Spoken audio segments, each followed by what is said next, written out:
Good morning to one and all present here. What you could see the pictures which is exposed here. So it's all about the suspension systems available in automobile, right? So what do you infer, what you anticipate the purpose of using these springs? Yes, very good. So it is used to absorb shock. That is why it is called shock absorbers. And today we have this interesting topic to discuss with understanding spring deflection, right? So this presentation explores the concept of spring deflection, its significance in mechanical engineering, and the various factors that influence it. We will dwell into the different types of springs and their applications and the key equations used to calculate deflection. So types of springs and their applications: coil springs, leaf spring, and disc spring, torsion spring, and commonly found in automobile suspensions, retractable pins, and many other applications. This spring offers flexibility in compression, extension, and torsion. So leaf springs is designed for heavy loads. They are used in truck suspensions, trailers, and other heavy-duty applications. And the third one is disc springs, ideal for high load in limited space, often found in valves, clutches, and other compact systems, known for their precise deflection. And torsion springs are designed for rotational force. They are used in hinges, clothespins, and other applications where twisting force is required. Okay, so all these springs are generally categorized into two things. One is open coiled and the other one is closely coiled. And when we go for automobiles, we use leaf springs or laminated springs.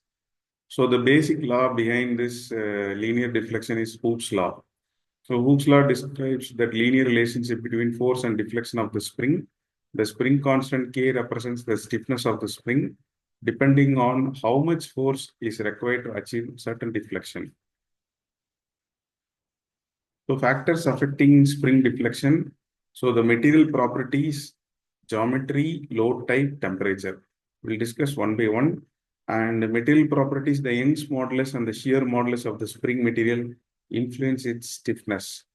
And geometry, the wire diameter, coil diameter, and the number of springs significantly impact deflection, especially in the helical springs.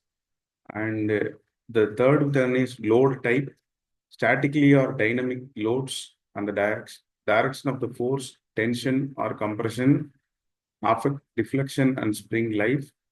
And the temperature changes can influence the material properties of the spring, altering its deflection.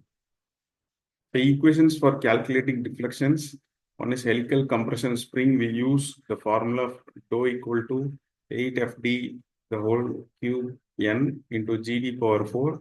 In the leaf spring, the deflection is calculated by 3FL cube divided by 8PT cube. And the torsion spring, where the angular deflection is given by theta equal to TL by GJ. So this is what, this is derived from the torsional equation, this angle of twist. So real world examples and case studies. Automobile suspensions rely on coil springs to absorb shocks and improve ride quality. And valve springs in engines plays a crucial role in valve timing, ensuring efficient combustion. Deflection, medical devices like drug delivery system utilize springs with precise deflection for accurate dosage. And spring deflection in robotic arms is essential for maintaining accurate positioning and movement. So when we take valve springs is indicated here, where the inlet of fuel with pressure in diesel engines is opening of the valve, closing of the valve.